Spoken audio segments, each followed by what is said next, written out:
Hello नमस्कार श्री स्वामी समर्थ। स्वागत आहे तुम्हा सगळ्यांचं माझ्या YouTube चॅनलवरती। आजचा दिवस तुम्हा सर्वांना खूप छान सुखाचा आणि आनंदाचा जाऊ देत हीच मी स्वामींच्या चरणी प्रार्थना करते आणि आजच्या व्हिडिओला सुरुवात करते।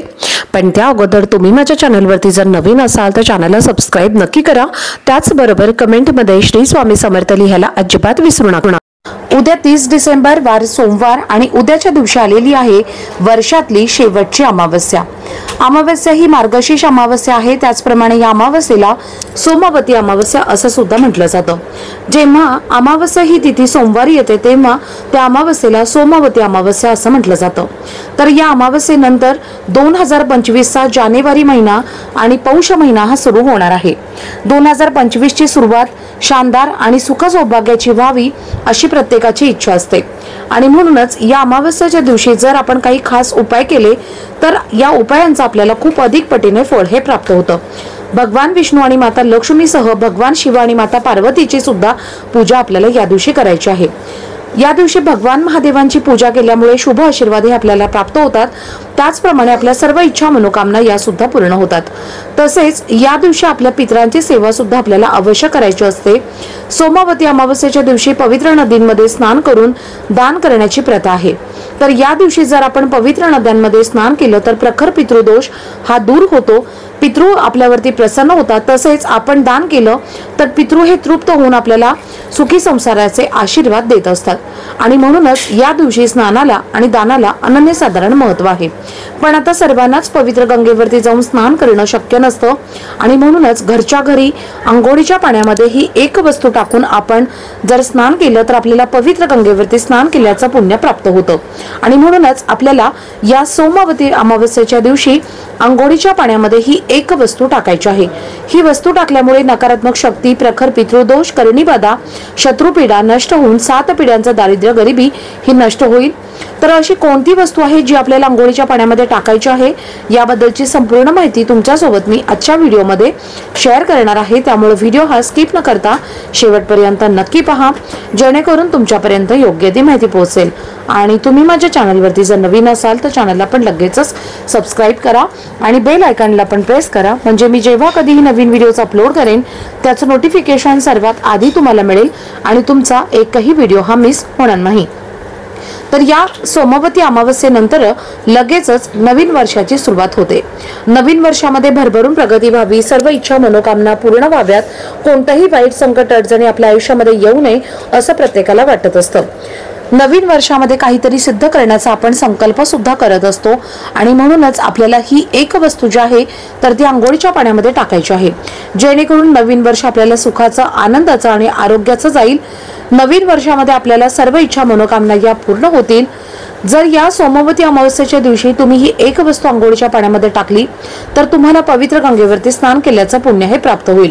त्याचबरोबर तुमच्यामध्ये काही नकारात्मक शक्ती असेल किंवा वाईट शक्ती असेल, तुमच्या कुंडलीमध्ये पितृदोष असेल आणि पितृदोषामुळे जर तुम्हाला सतत अडचणी येत असतील, तुमचं कोणताही महत्त्वाचं काम पूर्ण होत नसेल, कोणत्याही क्षेत्रामध्ये तुम्हाला यश मिळत नसेल, कोणतीही गोष्ट तुमच्या मनासारखी घडत नसेल, सतत तुम्हाला पैशांच्या अडचणी येत असतील, खिशामध्ये तुमचा पैसा टिकत नसेल किंवा तुम्हाला एखाद्याने नजर दोष लावलेले असतील, कुणी तुम्हाला जर काही करणी बाधा केलेली असेल, बऱ्याच वेळेला असं होतं की आपल्या शेजारी अशा काही जळाऊ प्रवृत्तीचे लोक राहतात, ती आपल्या समोर खूप चांगलं बोलतात पण त्यांच्या मनात आपल्याबद्दल नकारात्मकता असते, वाईट विचार असतात आणि अशा लोकांमुळे आपल्या प्रगतीमध्ये अडथळे येत असतात।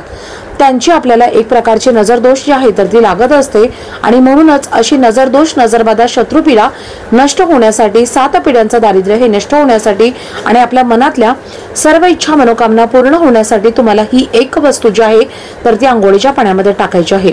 आता सर्वप्रथम तुम्हाला उद्या सकाळी लवकर उठायचं आहे आणि स्नान जे आहे तर ते तुम्हाला ब्रह्ममुहूर्तावरती करायचं आहे। म्हणून तुम्ही सकाळी उद्या लवकर उठायचं आहे। उठल्यानंतर तुम्हाला दोन्ही हात जोडून भगवंताचे आभार मानायचे आहेत की त्यांनी आपल्याला हा दिवस दाखवला। यानंतर आपल्याला अंघोळीचं पाणी काढायचं आहे। स्नान करण्याच्या आधी तुम्हाला संपूर्ण अंगाला पंचगव्य लावायचं आहे। आता जिथे कुठे तुम्हाला पूजेचं साहित्य मिळतं तिथं पंचगव्य हे अगदी तुम्हाला इझिली मिळून जाईल। तिथून तुम्हाला हे पंचगव्य आणायचं आहे आणि संपूर्ण अंगाला लावायचं आहे। यानंतर तुम्हाला अंघोळीच्या पाण्यामध्ये एक पिंपळाचं पान टाकायचं आहे, थोडंसं खडे मीठ टाकायचं आहे आणि थोडेसे काळे तीळ टाकायचे आहेत आणि या पाण्याने तुम्हाला स्नान करायचं आहे। आता जर तुम्हाला पंचगव्य अंगाला लावणं शक्य नसेल तर अगदी थोडासा पंचगव्य हे तुम्ही अंघोळीच्या पाण्यामध्ये टाकू शकता आणि या पाण्याने स्नान करू शकता। जेव्हा तुम्ही हे स्नान करणार आहात तर त्यावेळेला आपल्या मनामध्ये आपल्याला चांगले विचार ठेवायचे आहेत, सकारात्मक विचार ठेवायचे आहेत, वाईट विचार ठेवायचे नाहीत। म्हणून स्नान करत असताना ओम नमः शिवाय, ओम नमः शिवाय, ओम नमः शिवाय या मंत्राचा जप करायचा आहे आणि हे स्नान तुम्हाला डोक्यावरनं करायचं आहे। बरेच जण काय करतात, अंघोळीच्या पाण्यामध्ये वस्तू टाकून स्नान करतात पण चुकीच्या पद्धतीने स्नान करतात, त्यामुळे त्या स्नानाचं फळ त्यांना मिळत नाही। सर्वप्रथम तुम्हाला तुमच्या डाव्या खांद्यावरती पाणी घेऊन डोक्यावरनं तुम्हाला हे स्नान करायचं आहे। तर असं स्नान जे आहे तर ते तुम्हाला उद्या सोमवती अमावस्येला करायचं आहे। जर तुम्ही अशा पद्धतीने हे स्नान केलं तर साक्षात भगवान महादेव हे तुमच्यावरती प्रसन्न होतील आणि तुमच्यामध्ये जी काही नकारात्मक शक्ती असेल, काही पितृदोष असेल, करणीबाधा असेल, शत्रुपीडा असेल तर यासारखे त्रास जे आहेत तर ते तुमचे दूर होतील। आता स्नान करून झालं की स्वच्छ कपडे परिधान करायचे आहेत। या दिवशी तुम्ही अजिबात काळ्या रंगाचे कपडे घालू नका, इतर कोणत्याही रंगाचे कपडे घातले तरीही चालतील। तर बघा, देवघरामध्ये असणाऱ्या देवांची पूजा तुम्हाला सर्वप्रथम करायची आहे। त्यानंतर तुम्हाला एक लोटा जल घ्यायचा आहे, त्यामध्ये बेलपत्र घ्यायचं आहे आणि पाण्यामध्ये काळी तीळ तुम्हाला टाकायचं आहे आणि हे पाणी आणि हे जल, हे बेलपत्र घेऊन तुम्हाला महादेवाच्या मंदिरात जायचं आहे। तिथे जाऊन तुम्हाला हे जल शिवलिंगावरती अर्पण करायचं आहे, बेलपत्र अर्पण करायचं आहे। शक्य असेल तर उद्या 108 बेलपत्र तुम्ही अर्पण करा। जर तुम्हाला उद्याच्या दिवशी 108 बेलपत्र शिवलिंगावरती तुम्ही अर्पण केले तर तुमच्या मनातील प्रत्येक कठीण इच्छा ही अगदी 100% पूर्ण होईल। उद्याच्या दिवशी तुम्हाला जर शक्य असेल तर तुम्हाला अवश्य व्रत सुद्धा करायचं आहे। या दिवशी व्रताला सुद्धा तितकंच महत्त्व आहे, म्हणून शक्य असेल तर आवर्जून पती आणि पत्नी या दोघांनीही व्रत करा।